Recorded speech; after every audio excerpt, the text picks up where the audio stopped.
Hi, Steve. Would you do the honor for me, please? Take a knee. Here we go. Super Sniper 2. Red one. Get a red one. It's a red ticket.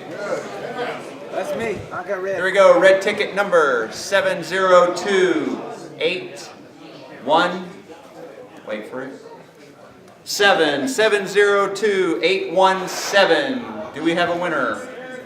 We have a winner in the back. Congratulations, the Super Sniper 2.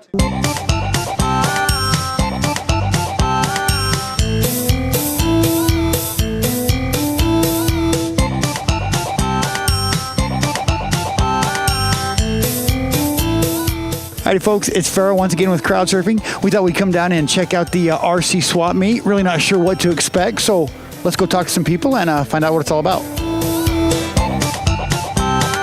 Alrighty, I'm here with...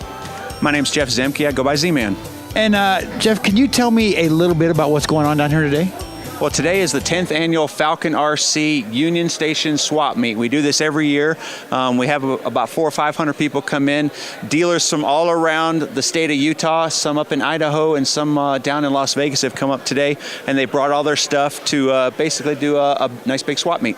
I'm here with... John McBride. And John, can you tell me, this is crazy. What exactly is this thing? So what we have here is what they call them normally is a multi-rotor. As far as the several different kinds, you have a hexacopter. This is a bigger one called the S800, capable of carrying up to 12.5 pounds. Up on the front end of it here, I have a GoPro that actually shows me real-time FPV video as I fly around here. Alrighty, I'm here with... Scott Nelson. And Scott, can you tell me a little bit about... You've got a few different vehicles here. Well, it looks like a few different, but they're all Losi brand and everything. We've got 2 short course, 4-wheel drive, 2-wheel drive. We have a Losi 8 and a Losi 8T, which have been, both of them started out as gas, and they've been converted to electric, which is a lot more user-friendly. Gas is so hard to tune and that, so I just got too many of them in my garage, so I'd like to get rid of a few of them. Get rid of a couple of them, huh? I see a lot of airplanes and helicopters. Is it strictly airplanes and helicopters, or is it anything radio controlled? Today is also planes, trains, and automobiles. So you've got car dealers here. We've got 5 hobby shops and a lot of small dealers. But obviously Falcon RC at Hill Air Force Base, we're a big plane group, so you're going to see a lot of planes today. So again, right here, we've got real-time video going on. So for anything that as you fly around and go and do and point and see, this is for my actual video and what I see as I fly. This is full gyroscopic capability on the front end, so the camera, when it locks into a GPS spot, it'll stay there, but the camera itself will try to stabilize itself. What is the advantage to a 4-wheel drive as opposed to a 2-wheel drive? Is it... Oh, handling. You can go into a corner and come out of a corner so much faster with a 4-wheel drive because it's got the front end. It's just like these small little foreign cars compared to a 2-wheel drive to a 4-wheel drive. They corner so much better. Just handling all the way around is better. Handling all the way around. The club, it's a Hill Air Force Base. Do you have to be in the military? Do you have to be a civilian worker out there? How would you get information if you was interested in joining your club? As long as you can get on Hill Air Force Base, whether you're in the military, you're in the government, or you're a civilian, you're welcome to fly with us. We're up just around Building 1515, so please come join us and fly as long as you can get on the base. So how hard is that to fly? Because it looks like it'd be extremely difficult. It looks rather intimidating. So the big thing here is that this is full GPS. It locks into a spot. I actually had, to give you an idea, these run about $5,000 to $7,000 depending on what you want to do. But I let a 10-year-old fly this for the very first time ever carrying anything RC. Very first time ever. 10 years old. Flew this thing around my store. Either you're brave or extremely rich. It's that easy to fly. And you said the gas ones are a little harder to tune, To tune, once it gets warm outside, starts getting up in 80, 90 degree temperature, they're so hard to tune, and even when it's cold. They're just temperamental then. They're just very temperamental and everything. So are the gas any more powerful than the electric, or is the electric more powerful than the gas? With a gas, you've got it just like you in your regular car. You push the accelerator. It takes a while for that to get going. With an electric and everything, instantaneous. Right now, huh? Right now. So they don't mind you flying these model airplanes, these big jets flying overhead on base? Is it? Well, we do a lot of coordination, obviously. We have our own little runway. It's a short 400-foot paved strip, but it's away from the main part of the Air Force Base, so we don't have a conflict between airplanes. So, because theirs are, and that's what I used to do for a living, ours are much bigger. Yeah, probably a little bit more powerful and maybe a little more dangerous. Yes, it's a way of life, is what I say. So, Alrighty, well, you're a busy man, but I appreciate you talking with me. Thank you. so much. Very stable. Once it locks into its GPS, just your flight controls move it out of the GPS spots. Very crazy. So easy. And are these smaller ones, are they just kind of the same idea, just not as big as this? Exactly. So we kind of initially started with the Hex down here on the bottom, the Hex copter with an actual GoPro on the front end. This is more for just payload and time. This one here, I've done wheel stands with it all the way down the road. The biggest problem with it is keeping the front end on the ground. Just got so much power. It's got so much power, and it's not even the biggest motor that I can put in it. You know, I usually go into the mid range because, you know, all that power I can't handle. So why have more than what you can handle? Well, I thought more is better, but I guess maybe not. Well, and a lot of people think that way too. You know, a lot of people can't handle all the power. I can't, you know. You look at a lot of the people that race these are younger people. And I'm in my 60s and everything, and I have no hand-eye coordination anymore. It gets going too fast, you just shut down. Yeah, exactly. Alrighty, I'm here with Steve Rich. And Steve, can you tell me a little bit about this contraption you've got here? Well, it's more of a novelty because for air shows and stuff, people want to see different things flying just besides airplanes. So I seen this flying man on at an air show one time, and I had to make me one. So I downloaded the information off the internet, and this is what I come up with. So this has a flight time of about 27 minutes.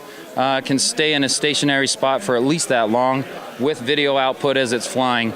I fly these with two 12S packs basically, but they're split, running 19,000 milliamps. Yeah, 19,000. So, I guess the question I have for you is if I wanted to buy one of these, if I had to take my wallet out and my wife wasn't here to see, what would one of these run me? I'd sell you one of these, either one of these, for $500. These here are going to be $600, and that's a bargain. I was going to say, That is a total bargain. what would something like, if you were to run down and buy a complete brand spanking new setup out of the box at your local hobby store, what would something like that cost you? This one right here and everything, the Losi 8 and everything, this here, when I bought it, was a kit. You had to put it all together. And it was $625. And that does not include the gas motor and your electronics. How do you turn it? I mean, has it got flaps like an airplane? I mean, what's... His feet are actually what call elevon setting. They actually go up and down and right and left.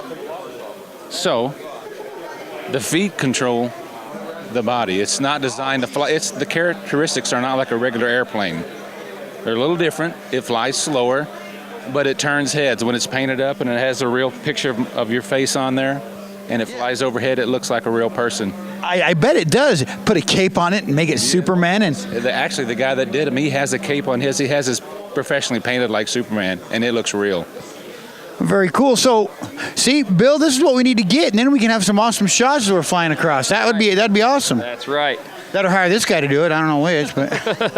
Alrighty, Bill. Hey, I appreciate you talking to me. Thank you. Anytime. So you still got to buy a radio and a motor and... Buy the radio, the motor, and everything. You can buy ready-to-run ones and everything that come ready to run, is what they call them, and everything. But something like this here, speed control here, $200. Motor, $150. Battery, $160. The chassis to convert it and everything, $125. You know, I'd go through all the trouble of building this, and then I would paint it, and I'd use the wrong paint, and it would melt. That's what would happen to me. Yeah, you can do that. You have to use the right paint and lightly on the paint. But it's a novelty when they're flying in the parks. The cars will pull over, and you see all the heads hanging out of the cars. So this is custom made. Then you've built this all yourself. I build these and sell these. Yes. So if I want to get one of these, how do I get a hold of you to get one? Well, I can give you my phone number. I'm going to start putting them on KSL, if I could say that. I'm here with Rick LaRock. And Rick, can you tell me a little bit about this? This airplane's huge. This is a F4 Phantom. Was very popular in the Vietnam War, about that time frame. This is a model that I've built over a few years, and I've just kind of lost interest in it. But it's a jet plane, but it's going to have a propeller on the front, so it's not really authentic. But it's a good flying plane. I just lost a little bit of interest, so I'm trying to sell it here at the swap meet. If not, I'll probably put it back together and finish it up and fly it someday. Seeing all of that is on top of the $625 that I paid. Oh wow! So yeah, that is quite a bargain. So you're talking $1,000 and everything, and I'm selling it for $6,000. Nice. All right. Well, hey, good luck. I hope you sell them. I wish I had the money. I'd buy that, but I'd be divorced. And Hey, I'm going to put a bunch of this stuff on KSL when I get back home and everything, and give me a call. all righty, we will for sure. I'll work with anybody. All righty. Thanks. I really appreciate it. Thank you. I'm going to put them on KSL and the classifieds and sell them that way to get the word out. But some of the clubs have already bought them around here, and they fly them for their air shows and stuff. It's a pretty novelty thing. Like I said, people turns their heads. They love to see it. That is really cool. All righty. Well, hey, I appreciate your time. Thanks for talking with me. Thank you. Thank you very much. Could you imagine? So how much work, I guess, time and effort is into it where it's at now? Hours, probably, we're talking 100 hours, 125 hours, probably like that. You don't do it because you're making money on the hours. You do it because you have fun. It's a hobby, so if you spend 100 hours building something that you enjoy doing, then it's cheaper than a lot of hobbies. Keep you out of trouble, at least, if nothing else, huh? Absolutely. Well, I told my wife, because our fuel is alcohol-based, so I said I can use a gallon of alcohol a month. In airplanes or in bars? She chose the airplanes. Go figure, right? So it was a good deal. These clocks were designed by me, and they're for the Air Force, the Army, and the Navy. And they have, each one of them have an emblem for the Air Force, the Army, or the Navy. And it's my design. I came up with the idea, came up with the design. All right, I'm here with Caden Boucher. And Caden, somebody told me all this stuff is yours. Is that true? Yes, it is. And so you're down here. Are you selling it? You trying to trade for something new? What do you? Just kind of looking to sell it. And buy more stuff? No, I was just gonna sell it, get some money. Oh yeah. Look for something else. To buy something else. Nice. So what kind of wood is it? Balsa wood? Is that what it is? Right. Or Primarily balsa wood, which is your really light wood. You're going to have some plywood here and there within the structure for strength, and then along some of the main points you have spruce, which is where you need strength. Primarily balsa. So if we wanted to get one of these clocks, short of coming to the radio controlled swap meet, how would we get one of these clocks from you? Well, all you would have to do is give me a call at 801-898-5478, and the clocks are $35 a piece, which is a very reasonable price. I was going to say that's pretty cheap, because I've seen clocks that are like way, way expensive. Yes, they are. So what's your favorite car? Because you got some gas ones and some electric ones, and what do you like, the off-road one or the on-road ones better, or the off-road ones better? I personally like the off-road ones better because you can also drive them on the road and you just have more options to drive it. Yeah, you wouldn't want to take that one off a big jump and in a big pile of mud where you can the other one, huh? Yeah. So how long have you been doing this? About 3 years. Have you? Do you ever go race them or anything like that, competition, or just mostly for fun in the backyard? Just fun in the backyard. So is this from plans that you've gotten, or is this just you're building it out of the top out of your head, or? No, this is actually a kit. I'm gonna pick it up here. And the kit, that's the kit that you buy right there, and all the parts come in there, and you put all the parts together, and you end up hopefully with something that looks a little bit like that. I'm getting there, but I'm not quite there yet. Yeah, if you were to buy those in the store, they would be double that price. So do you also make these? I only have about a dozen. When they're gone, they're gone. Oh, that's the end of it then. Yeah. So if someone's interested, why, they ought to come see me. For sure. Alrighty, sir. Well, I appreciate your time. Thank you for talking with me. Well, thank you very much. Have you any luck selling any of this stuff yet? No, I've heard people giving me some offers, but they're just thinking about it. Everybody wants to lowball you, huh? You're like, I got $500 into this. They're like, we'll give you a nickel. Yeah. That's pretty much it. And they try to make it sound enticing, like it's a brand new nickel. Like that's going to change your mind. Yeah, it's just not worth it. Yeah, don't try to lowball the kids. Big deal. That's horrible. I mean, do you have a lot that you fly? Just Yeah, my primary interest in radio control planes are warbirds. And when I say warbirds, this is like World War I. I really prefer World War II, what we call the heavy metal planes, the P-51 Mustang, the Corsair, the planes everybody recognizes. The jets are a little bit later, but I like the World War II warplanes as my primary interest. The hobby has so many, as you can see, there's so many different aspects of the hobby you can take an interest in, and people will pick out one thing they like, and that's what they really kind of go after. And then 2 or 3 years, they might change into another aspect of it. Well, I am here with Steve Walker. Steve. Can you tell me, this is kind of a cool airplane. It's got pontoons and wheels, and can you tell me a little bit about it? Well, I built it. This is my winter project. It was. It served its purpose. It kept me out of my wife's hair for the winter, But and are you down here with him or? No, I just walked over. You're one of the guys lowballing him, aren't you? Did I lowball you? In fact, his stuff didn't work, and I fixed it, and then told him what to sell it for. Oh, there you go. So you're a good Samaritan. I'm here to help. Yeah. Alrighty, man. Well, hey guys, thanks for talking with me. I appreciate it. Thank you. It's a great hobby. A lot of potential to entertain yourself, and built during the winter time. You're inside working on airplanes. During the summer, you're in a nice weather. You're out flying. Just a great hobby. Alrighty, well, hey, I really appreciate your time. Thanks for talking with me. Thanks a lot. We'll talk to you later. yeah, you can take the pontoons off, the floats, and then fly it on the wheels. Of course, I left everything on there. But either way, and it's a kit. It was a balsa wood kit. And we just put them all together. And Oh, I was like, he just ripped the wings off that thing. oh, yeah. But, of course, I didn't bolt them on. Yes. Alrighty, I'm here with Jennifer. And Jennifer, I think the most important question I have for you is you're the only female here. Why is that? I am married into the hobby for 17 years. Yes. So how lucky are you then? Yes, I'm very lucky. I now know more about this than I had ever hoped or dreamed I would. You're like, I know more about helicopters than I know about cutting hair. Yes, I know nothing about cutting hair, but I can tell you the ins and outs of a Super Cub or an MCX or...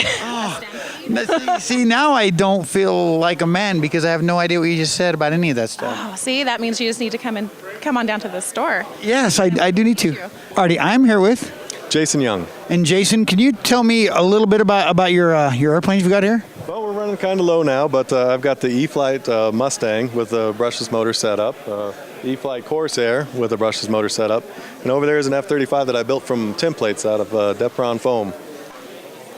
So how hard are these airplanes to fly? Because I would think that I would buy one of these and build it and put all this time and effort into it and get about get just high enough off the ground to crash and destroy it. Warbirds are notoriously hard to fly. Due to the low wing aspect and high wing loading, they don't fly really good, but Parkstone has done a really good job. They've done the airfoils just right, and if you put the right power system, like this one has an E-Flight Power 10 motor in it, it has more than enough power to get you out of trouble. But this is covered with a Mylar film, and we do clear on the bottom and then transparent on the top, so it looks transparent in the air. So how long would something like this take to build? You've been working on it all winter? I don't know. You work on it a few hours at a time, So who knows how many to add it up, but you probably got 50 or 60 hours in it. Holy smokes. But it's fun. Have you flown it yet? No, this one's never been flown. So besides, because I've seen a ton of helicopters and stuff like this, what else do you guys sell down at the store? Well, we have your basic, building models that you can put together, the snap kind, the glue kind, the kind that you can, the different kits. But it's mainly going to exist of your RC cars, the different scales of helicopters, all the different kinds of planes. We have both gliders. We sell rockets, which are always fun for the kids. They like to come in and build the rockets. We have the little matchstick kits. Remember building things out of matchsticks and popsicle sticks when you were a kid? I remember building fires with matchsticks as a child, and that got me in a lot of trouble, but I don't. Well, these are missing the little, the head on the matchstick. Oh, so you can't catch anything on fire with them? You can't catch anything on fire, but they have nice little sets where you can build like the Eiffel Tower, or you can build all these different things out of the matchstick kit. So we kind of have a little bit of everything, but it's mainly existing of the radio control world. That's the biggest problem is a lot of the planes that come ready to fly, they're underpowered. They just don't have the power to pull out of a dive if you get into a spin. But the other way to go is to build your own. You can find a lot of plans on the internet, and you build it out of foam you can get at the hardware store. And if you put the motor in the back like that, when you crash nose first, all you do is glue the nose back together. You're not destroying your motor. Destroyed, $100 worth of electronics. There's no way I could build anything like that. It would just end up a big gloopy mess. I would have to buy one. Well, you have guys like me that'll put that together for you. Have you started it yet? No. We just put it, like I said, it served its purpose. It kept you busy and kept me busy. That was part of it, so now we can sell it. Well, that's really cool. I've never seen anything with the pontoons on it, and yeah, that's really cool. They're interesting. It's a different thing. Have you ever? Okay, dumb question. Have you ever flown one like this, like the pontoon? Oh yeah. So you got cars and trucks, and where is your store at? We are located right next door to the Air Force Museum, Hill Air Force Base Museum, in that strip mall, next to Fast Signs and the golf store. That strip mall that's right there. Where Guitar Center is. Yes, where Guitar Center is. Yes. And RC Hobbies. So the secret then is if you buy one of these airplanes, spring a little bit more and get a more powerful motor for them. You want to spring a little bit more, and you want to put a little bit nicer stuff in it. Sometimes the servos aren't as good. E-Flight, again, they put some really good servos in it. If you buy some of the Chinese ones, they're not so good. But if you put a bigger motor, you have to upgrade your speed controller too. And you have to be aware of your center of gravity and your center of lift. And the manual that comes with these planes, they're really good, and they identify it where it needs to be. You just measure it, and it'll come out right. So you move your battery around, and it'll be just fine. Well, there's a lot more to this than I thought. I thought you just grabbed it and just threw it off a tall building, so in case you can get in. If you stand on a grass hill, you'll be a lot better. I bet that's what I'll have to do. Don't fly over the parking lot. My luck, I'd fly right over and crash into a Ferrari or something. That'd be my luck. That would be bad luck. Alrighty, man. Thanks. I appreciate talking to me. All right. And how hard is it to land on water compared to land on the ground? It's not a lot different, really. The takeoff is a little more tricky. You have to have the float set up just right, so otherwise it just runs down the lake and doesn't come off. So you have to set the floats up correctly, and then it'll lift right off, and it's quite fun. That would be a lot of fun. Of course, I guess you'd be a little disappointed if it just went. It would be a boat with wings. If you didn't. That's not much fun. Unless, of course, you like RC boats, and it's awesome. But we've been there, done that too. So.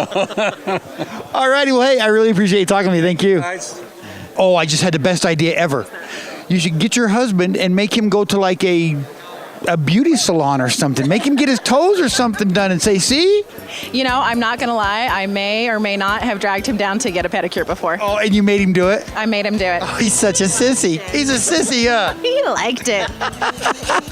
Well, I guess, if you're going to do all this, that's the least he can do is get a pedicure. I agree 100%. All righty. Well, hey, I appreciate you talking to me. Thank you. It was nice to meet you. You too. Bye-bye. Alrighty, folks, that's going to do it for me. Thanks for watching. Hey, if you get a chance, go check out a radio-controlled car or one of the airplanes. Whole lot of fun. Thanks for watching.